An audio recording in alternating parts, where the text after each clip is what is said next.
श्री गणेश दत्त गुरुभ्यो नमः. अखंड मंडलाकारं व्याप्तं येन चराचरं तत्पदं दर्शितं येन तस्मै श्री गुरुवे नमः.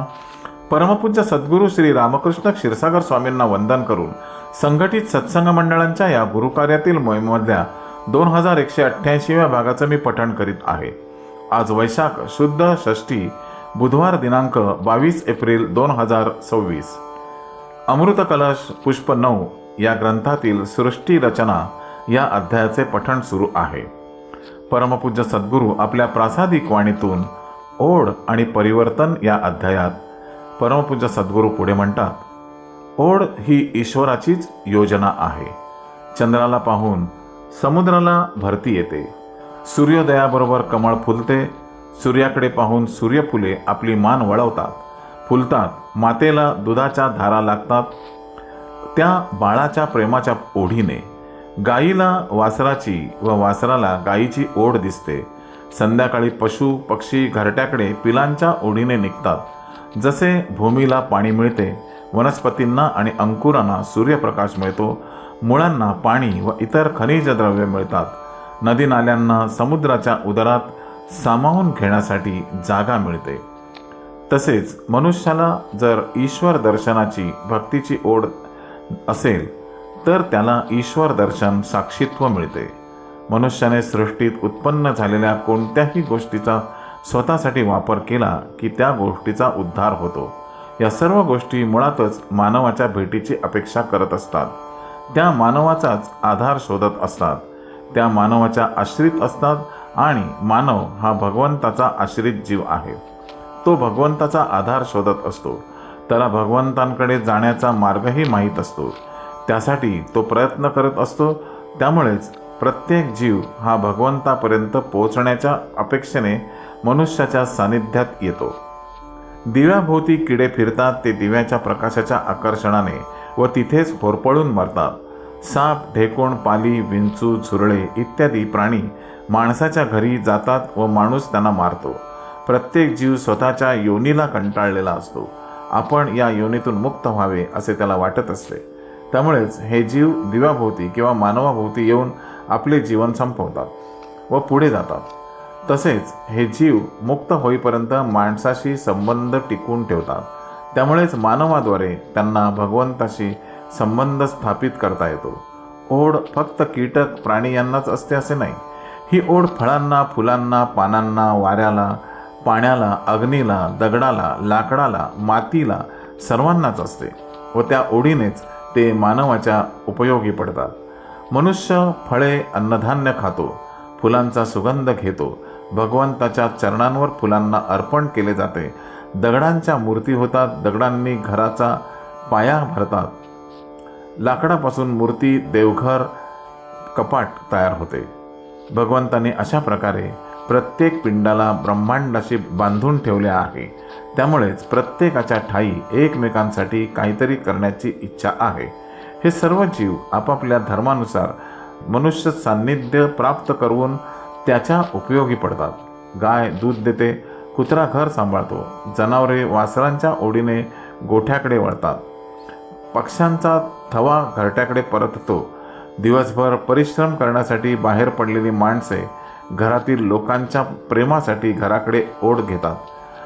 अशा प्रकारे ओढ एकमेकांना सानिध्यात आणते व सानिध्यामुळे प्रेम उत्पन्न होते.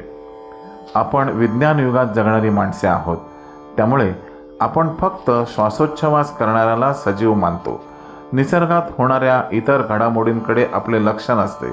पण आध्यात्मिक महापुरुषांचा निसर्गातील प्रत्येक घटनेकडे पाहण्याचा दृष्टिकोन वेगळा असतो. जळी, स्थळी, काष्टी, पाषाणी त्यांना भगवंत दिसत असतो. ईश्वराची लीला दिसते.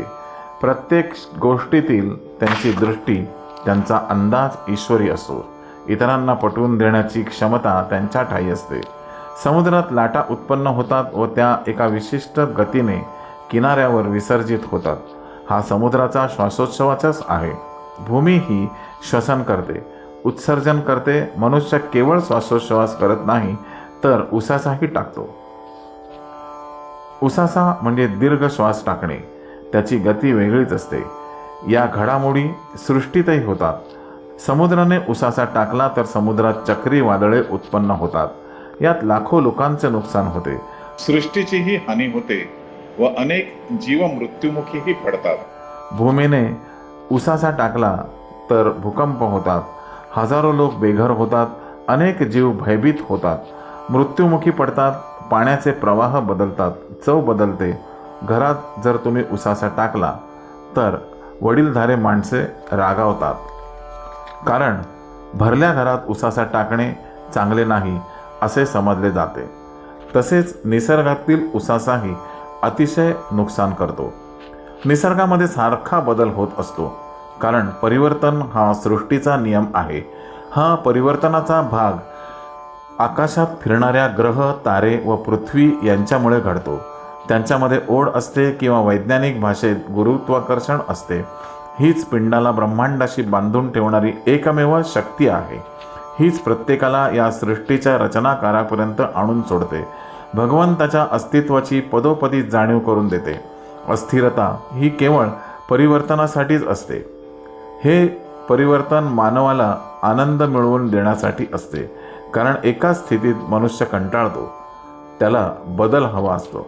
हा बदल होणार या आशेने तो प्राप्त परिस्थितीशी झुंज देतो, जगण्याचा प्रयत्न करतो।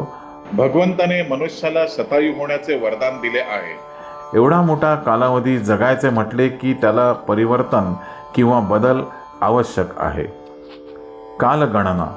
काळ हा भूत, वर्तमान आणि भविष्य यात विभागलेला आहे। या तिन्ही काळांचे भान राखून मनुष्य आपले जीवन जगत असतो। भूतकाळातील चुकांपासून मनुष्य शिकतो व सावध राहतो, तर चांगल्या गोष्टींपासून प्रेरित होतो। वर्तमानात जगताना भूतकाळातील अनुभव उपयोगी पडतात। भविष्य काळातील चांगल्या घडामोडींच्या आशेने तो मागील दुःख व वाईट घटना विसरतो। वर्तमानातील अडीअडचणींवर मात करतो व आशेने पुढे जाण्यासाठी उत्साही होतो। काळाच्या विभाजनाचा एवढा मोठा भाग मनुष्य जीवनात आहे। जशी विसरण्यासाठी कालगणना उपयोगी पडते, तसेच आठवण्यासाठी कालगणना जरूर आहे। उदाहरणार्थ, रामाचा राज्याभिषेक कधी झाला, सृष्टीची रचना होऊन किती वर्षांचा कालावधी लोटला वगैरे, हे सर्व मोजण्याचं व समजण्याचं साधन म्हणजेच कालगणना। यात मग दिवस, महिने, वर्ष ही सर्व सूर्याच्या परिभ्रमणावरून ठरवली जातात। तसंच सण, उत्सव, वय इत्यादीसाठी कालगणनेचा उपयोग होतोच। कालगणना ही पृथ्वी, सूर्य, चंद्र, ग्रह, नक्षत्रे यांच्या भ्रमणामुळेच शक्य आहे। या ग्रह, नक्षत्र, ताऱ्यांच्या परिभ्रमणाचा परिणाम निसर्गावर दिसून येतो। त्यामुळेच ऋतुचक्र निर्माण होते आणि फिरत राहते। पाऊस सुरू झाला की पावसाळा, उन्हे तापू लागली की उन्हाळा, थंड वारे सुरू झाले की हिवाळा, असं त्या त्या परिस्थितीवरून ऋतूंचा बोध होतो। परंतु भगवंताची स्वतःची कालगणना ही वर्षे, महिने, तास, मिनिटे याप्रमाणे नाही। ती कालगणना कल्प, मन्वंतर अशा मापदंडाने केली जाते। श्री गुरुदेव दत्त।